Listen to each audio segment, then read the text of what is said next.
Não subestimem esta mesa diretora, não subestimem os membros do parlamento e dessa legislatura. A frase do presidente da Câmara dos Deputados, Arthur Lira, torna claro o descontentamento do Legislativo com a forma como o governo Lula tem pautado questões ligadas à liberação de orçamento para a atuação dos parlamentares quanto às verbas. As críticas feitas ao ministro das Relações Institucionais, Alexandre Padilha, caíram como uma bomba, já que foram vistas como ataques velados ao próprio presidente Lula. O Executivo e o Congresso Nacional fizeram uma dupla de sucesso no ano passado e tenho certeza absoluta que também será uma dupla de sucesso nesse ano, com a agenda que é compartilhada. A mensagem do presidente ao Congresso Nacional reforça essa busca do diálogo e do compartilhamento da agenda. O Executivo lidera essa agenda, mas ele compartilha, negocia e dialoga com o Congresso Nacional. Mesmo com a tentativa de Padilha de apaziguar a questão, Lira frisou que o trabalho do ministro tem se destacado negativamente, como ações com promessas não cumpridas de nomeações em estatais e liberação de emendas. Mas seriam os vetos de Lula aos quase 6 bilhões de reais sobre as chamadas emendas de comissão, dentro do orçamento, o foco da nova discussão entre governo e o Congresso. E a boa política, como sabemos, apoia-se num pilar essencial: o respeito aos acordos firmados e o compromisso à palavra empenhada. E é por nos mantermos fiéis à boa política e ao cumprimento de todos os ajustes que firmamos que exigimos como natural contrapartida o respeito às decisões e o fiel cumprimento aos acordos firmados com o Parlamento. E para a gente, mais uma vez, abordar esta nova fase, novo capítulo na queda de braço de poder entre Executivo e Legislativo, entre o governo Lula e o Congresso, onde o Lira não se faz de rogado para dar recados como esse. Mais uma vez aqui eu estou com o professor Márcio Meirelles para a gente poder conversar. E professor, o recado dado pelo Lira, principalmente foi uma frase emblemática, né, que é a do não subestime o poder da Câmara, a gente pode alinhar que em pauta não está Padilha, mas sim a direção destas verbas, a direção desses compromissos, principalmente no ano eleitoral e ano eleitoral municipal, que é onde estão os compromissos dos deputados, não é? Exatamente. A briga de Lula com o Poder Legislativo, né, é exatamente isso. Ele quer verba para poder solidificar a posição, recuperar, pelo menos, as prefeituras do interior que ele perdeu nessas últimas eleições.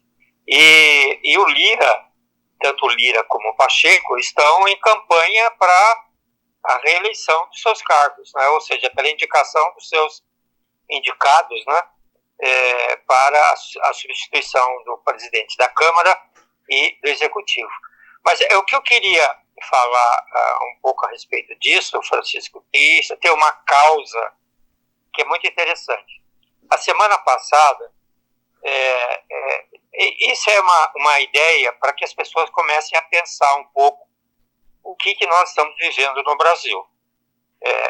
Essa disputa entre Executivo e Legislativo é uma cortina de fumaça de algo que a sociedade está passando batida. Ela não está percebendo o que está acontecendo. Na semana passada, o governo publicou o déficit do orçamento, né? Fala 230, outros falam 220. E eles fazem uma comparação, um déficit, né? Só para a gente citar, né? 221 bilhões, né? Bilhões. E eles fazem uma comparação com o de 22, que deu um superávit de 46. Mas esse superávit de 46 de Bolsonaro é fictício, é falso, não é verdadeiro. Porque em 22, Bolsonaro, não sei se você se lembra, fez uma série de manobras financeiras para reduzir as despesas como, por exemplo, o precatório, em que fez uma emenda constitucional de 24 horas para prorrogar os precatórios para 2027. Suspendeu o ICMS dos estados. Tá? Pois é. Ou seja, então, na verdade, fazendo as contas, na verdade, não houve um superávit de 46 bilhões. Houve um déficit de 6 bilhões. Porque ele empurrou todas as despesas para o governo seguinte. Somente no processo. De acordo com o Haddad, a questão dessas dívidas judicializadas, né, que são os precatórios, eles teriam batido aí num gasto do Tesouro em mais de 92 bilhões.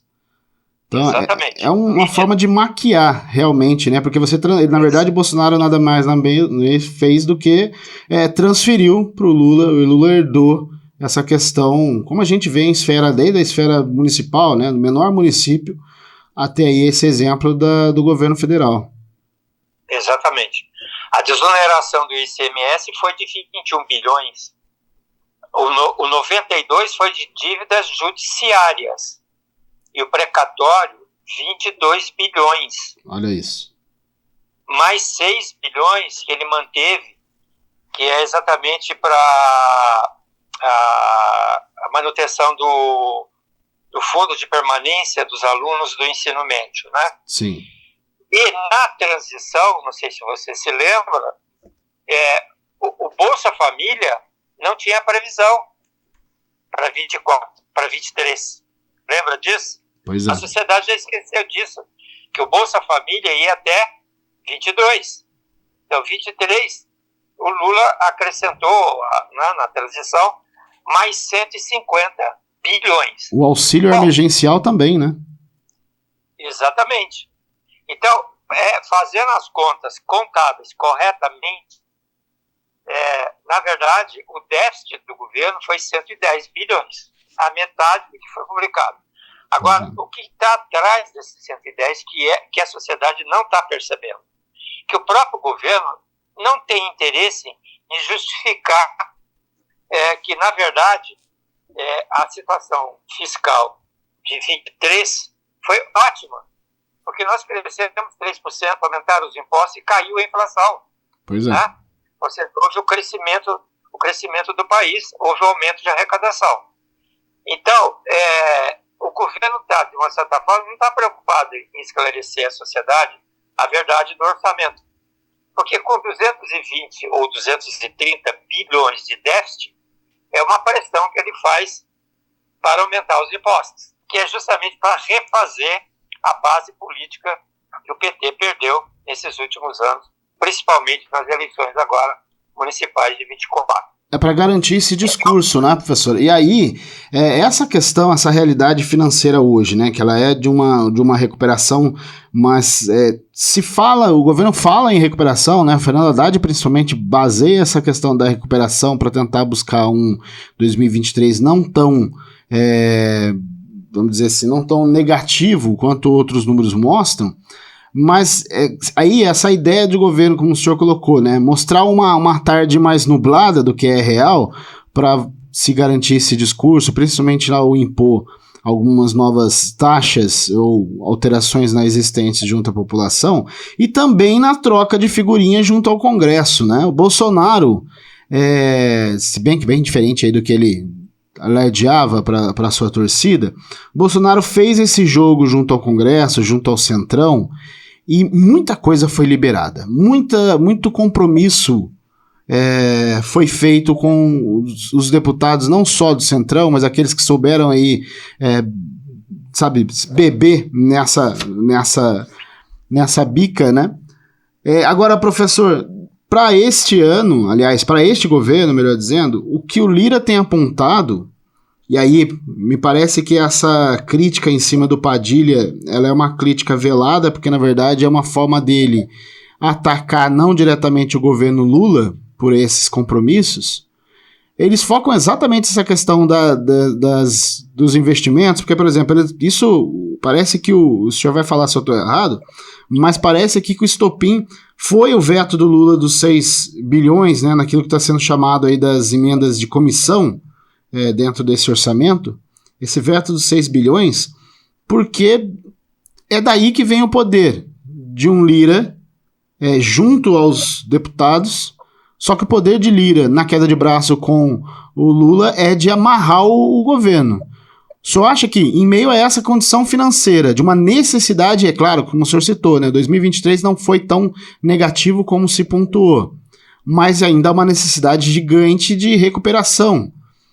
É um momento da gente ter uma guerra entre executivo e legislativo declarada, o quanto isso pode impactar nessa recuperação administrativa e financeira do país? Francisco, tudo isso é lamentável a gente assistir, a gente que acompanha a política, que vê tudo isso, né? Porque, na verdade, a briga toda por causa de 5 bilhões. O Lula quer fazer o PAC, né? Quer restabelecer a hegemonia sobre o orçamento. O Bolsonaro, na verdade, entregou tudo ao Lira. Pois é. Entregou tudo, entregou a chave do cofre. Ostensivamente, ele deu a chave do cofre. Quem administrava o orçamento no governo Bolsonaro foi o Lira. E o Lula está tentando recuperar esse poder de distribuição do orçamento. Então, essa briga de 5 bi é meramente uma questão que não tem significado na relação do que o Poder Legislativo já assumiu de compromisso com seus próprios pares de tirar do orçamento. Então, esse governo vai ser isso até o final do ano. E é lógico que o Lira, com toda seu poder, com toda a sua influência, né, também tem um outro problema pendente, que é o Pacheco. Que o Pacheco também está querendo mostrar força e está querendo fazer o seu sucessor.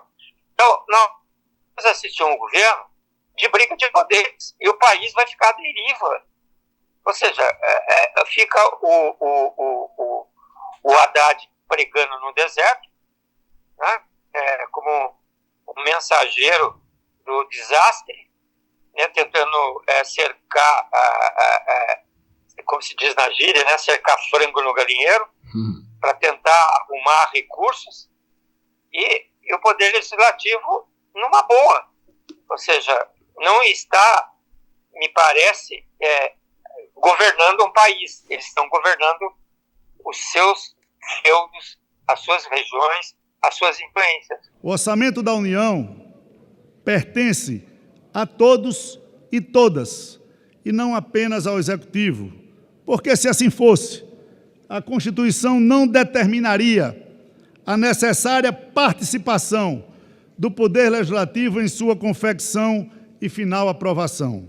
E você tem uma forma de atuar, como a gente estava citando aqui agora, a questão do Congresso, não é se vende à população de que o Congresso, e aí os deputados vão utilizar todos os seus meios políticos até os municípios, mas se vende à população, olha, porque é necessário você contar com essas verbas, porque elas vão ser diretamente ligadas aos municípios. Mas aí, se a gente for tirando a questão da política do poder em si, primeiro que um governo federal não pode atuar com foco nos municípios, né? Porque existe uma política nacional, os seus planos, os seus programas, como o senhor citou aqui a questão do próprio PAC, e só que para os deputados, o poder dos deputados hoje estão, né?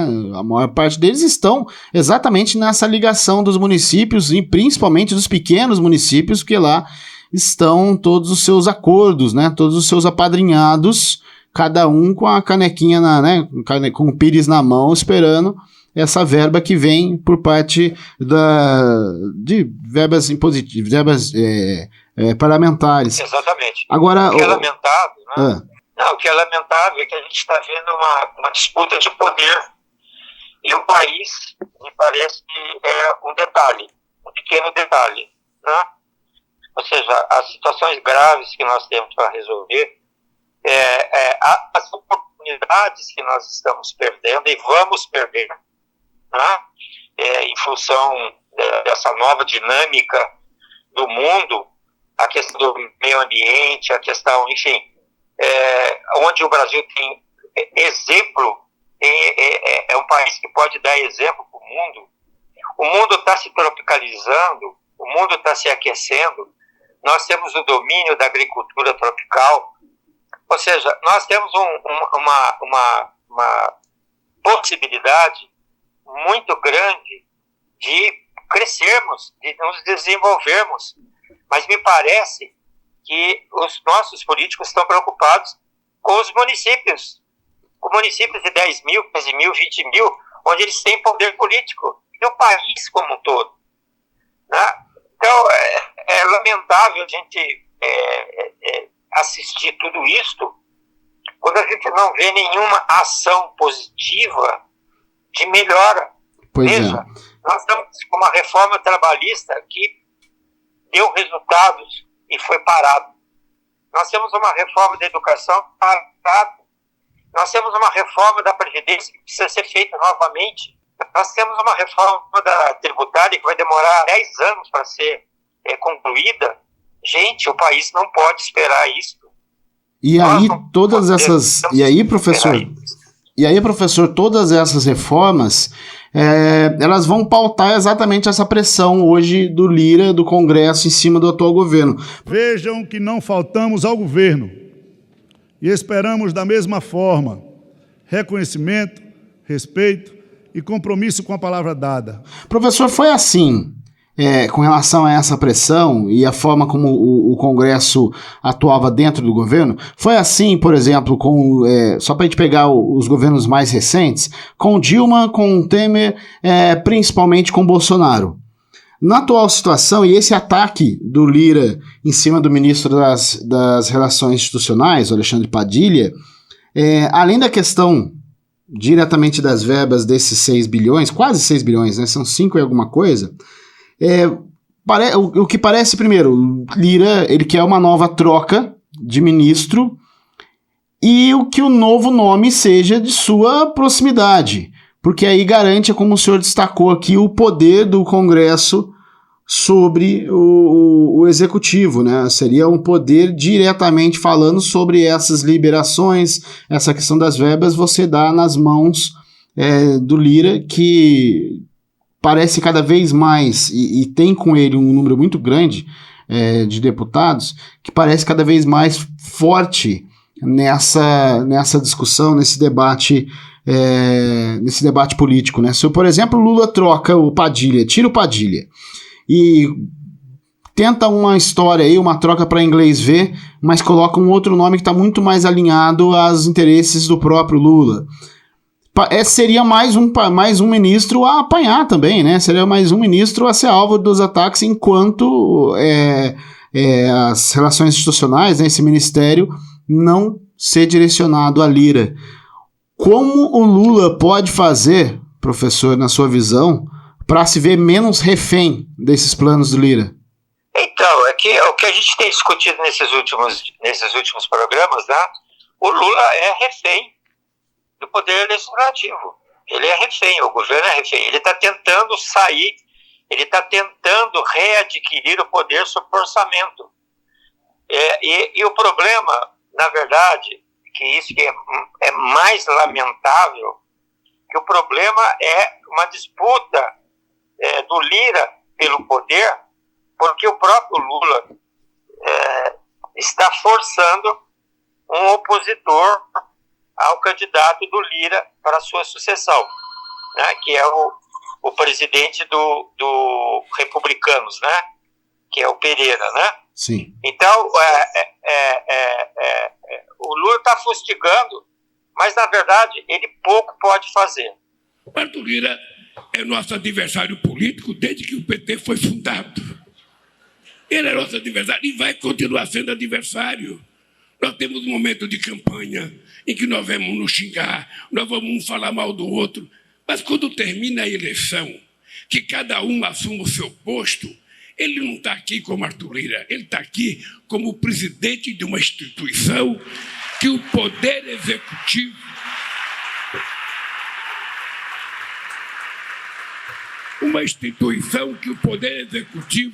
precisa mais dela do que ela do Poder Executivo. Trocar o Padilha seria uma forma de dar poder ao Lira, né? Essa semana ele vai para Belo Horizonte. Ele vai para Belo Horizonte para fortalecer a posição do Pacheco. Então, nós estamos vivendo uma intriga política, né? Que isso é uma intriga política, isso não é política. Isso é uma luta pelo poder com o país, com coisas importantes para serem resolvidas. E a sociedade a tudo assiste de uma forma passiva, leniente, e nada faz. Então, eles estão nadando, né, no mar de tranquilidade. Como diz o Lira, o orçamento não é do Executivo, o orçamento é da União. É lógico que é da União, mas todo esquema constitucional foi desarmado em benefício do próprio Poder Executivo. Então, recuperar isso, sem o apoio da sociedade, o Lula vai ficar desse jeito até o final do seu governo. Eu não acho que ele não tenha. Bom, é possível que a gente tenha uma nova visão com os resultados das eleições municipais. Mas eu acho isso muito, em termos de Brasil, para a gente focar no cenário nacional e trazer isso para Brasília, eu acho muito complexo. Não sei se essa análise corresponde a uma realidade ou vai nos indicar alguma outra possibilidade para pensar o Brasil amanhã, né, politicamente. Mas, na minha opinião, a situação vai ser esta. O Legislativo vai continuar forçando o Executivo. 24 não será um ano favorável economicamente. Nós teremos problemas. Talvez a gente não cresça nem metade do que nós crescemos esse ano. E aí nós vamos ficar nessa situação. Por quê? Porque eles não estão preocupados com o país. Eles estão preocupados com o poder local. Muito bem. Professor, muito obrigado mais uma vez por essa conversa, por essa participação. Lembrar o pessoal aí a acompanhar o nosso conteúdo em nas várias redes que estamos. E na semana que vem a gente está de volta, não é, professor? Tá ok. Neste episódio, você ouviu o conteúdo da CNN e do canal da Câmara dos Deputados. Este foi o Linha Política. Apresentação de Francisco Assis, participação e comentários de Márcio Meirelles, operação de áudio de Edson César, edição Jéssica Alves e designer de Jesus Henrique. Ficamos por aqui, até a próxima semana.